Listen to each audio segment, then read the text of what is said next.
That afternoon, Hartsfield-Jackson International Airport was busier than usual. Lines of passengers stretched out in front of check-in counters. People hustled between gates.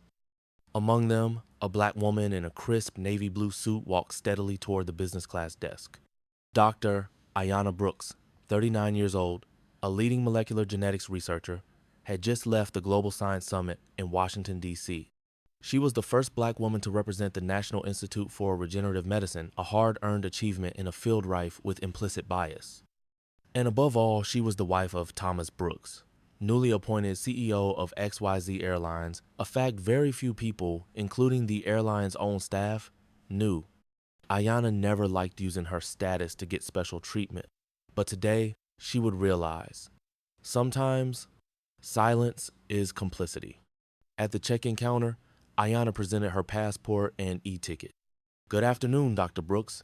You'll be flying seat 1A in the VIP cabin to Los Angeles. Your luggage will be priority tagged. Here's your boarding pass. She smiled and nodded. Thank you. In the business lounge, she sipped ginger tea. A white man in his 50s, wearing a rumpled suit, talked loudly on the phone. He laughed, boastful. Their eyes met briefly. He raised an eyebrow, then turned away. She paid him no mind. Boarding the plane, Ayanna found seat 1A and settled in. She removed her shoes, fastened her seatbelt, and pulled out a newly bought book, Asterisk Stratification in a Post-Racial Society. Asterisk. Barely 5 minutes later, a white flight attendant approached makeup perfect, hair tied back. Her name tag read, Kelsey. Excuse me, ma'am, she said sweetly. Would you mind moving to 9C? We have a very important passenger who prefers this seat. Ayanna looked up, surprised. Excuse me, I booked this seat 3 weeks ago. Kelsey smiled, feigning sympathy. I understand, but Mr. Reynolds, our Platinum Elite client, has requested seat 1A. We hope you'll understand. Ayanna's tone cooled. Are you saying you're asking a black woman to vacate her paid VIP seat so a white man can sit here because he's important? Kelsey blinked, caught off guard. Like that, we're just trying to accommodate.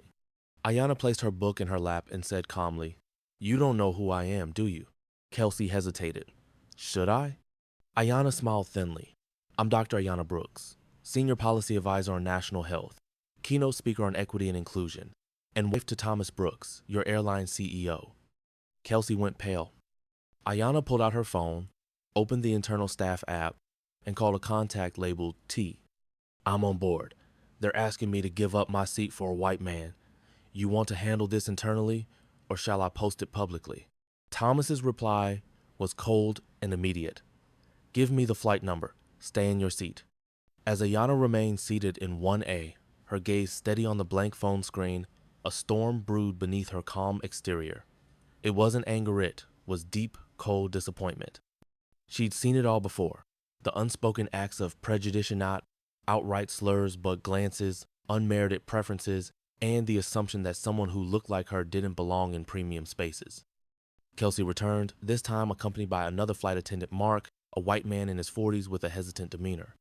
Ma'am, he said professionally, we understand you booked this seat, but as my colleague mentioned, Mr. Reynolds is a highly valued platinum member. We'd really appreciate your cooperation. Ayanna interrupted. Just to clarify, you're asking me, a black woman, to give up my paid seat for a white man solely because he's more important? Mark stammered. I didn't mean to. This is just how seating preferences work. Do you know who I am? She asked. I'm sorry, I haven't had the pleasure. I'm Dr. Ayanna Brooks, Senior Advisor, Keynote Speaker, and wife of your CEO. Mark's face drained of color. Passengers nearby began to murmur. Another flight attendant approached Mark and whispered something. His eyes widened. The flight has been ordered to return to the gate by Central Command, he muttered. Back at the XYZ Airlines Operations Center, Thomas Brooks had just walked out of a high-level crisis meeting. He texted his regional HR director. I don't want a polished apology. I want accountability. Minutes later, 3 executives boarded the plane HR, cabin service lead, and legal counsel. In front of stunned passengers, the HR lead addressed the 2 crew members. You are both being suspended immediately pending internal investigation. We have reviewed cabin recordings. This is final. Kelsey opened her mouth to argue, but her manager raised a hand. Don't. 1 row back, Mr. Reynolds stood and spoke up. I never requested her seat. They made that decision without asking me, and frankly, I'm embarrassed. Ayanna turned to him calmly. It's not just about those who act, it's about a system that quietly favors them without their asking. As the flight finally took off with a new crew, Ayanna sat back in seat 1A. But the cabin no longer felt the same. She wasn't just another passenger. She had sparked a wave. A reporter from The Atlantic seated in row 2 had been taking notes. Within an hour, a story went live. XYZ Airlines CEO confronts discrimination starting with his own wife. The article spread fast. Thousands of comments flooded in. This is the kind of leadership corporations need. She stayed calm but made history. Black women still teaching the world about dignity. At XYZ Airlines HQ in Chicago, the executive board gathered. Headlines glared from the screens. Black VIP asked to move why this story matters to all of us. Thomas Brooks didn't wait. Who designed this platinum preference policy? A department head raised her hand. Thomas banged the table. Nobody should be more important than someone's dignity. Within 48 hours, XYZ Airlines issued a formal release. Kelsey and Mark were fired. The training supervisor responsible was terminated. Flexible seating policy suspended. Mandatory anti-bias training launched across the airline. Ayanna was invited by the FAA to join a new diversity advisory panel. At a national press event, Ayanna said, "I didn't speak out for myself. I spoke out for the millions who don't have a CEO to call. No one should need power or a last name to receive basic respect." That night, Ayanna returned to her quiet home in Pasadena. Still in her vest, she sipped wine and watched herself on the news clips from the press conference, sound bites, applause. Yet inside, she felt no triumph. She entered her study, filled with childhood memories, worn-out textbooks, an old photo under a banner that read, "Top 1 Student in Virginia, 2001, and a crumpled article titled, "First Black Girl Admitted to Advanced Class, No One Sits Next to Her." At age 13, Ayanna had been offered a scholarship to an elite school in Virginia. Her first day, she wore hand-me-downs, clutching a warm backpack. When she entered the advanced classroom, silence fell. No one spoke, but everyone stared. They made her sit alone so the teacher could monitor her more easily. She stayed silent that year, straight as. But she made herself a vow. One day, if I ever have a voice, I will never let someone else endure this in silence. Now, she had the voice. But it came at a cost. Online trolls spun her story. She got special treatment because she's the CEO's wife. Just another PR stunt. But Ayanna knew the deeper truth: modern racism wasn't about slurs anymore. It was about denial and excuses wrapped in professionalism. That night, Thomas returned home and sat beside her. He took her hand. "You didn't have to speak up, but you did, and I've never been prouder." "I didn't want to be a symbol," she whispered.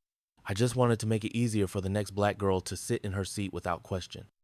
A month later, Ayanna stood at the departure gate of JFK International Airport en route to Switzerland, where she would speak at the Global Forum on Equality in Transport.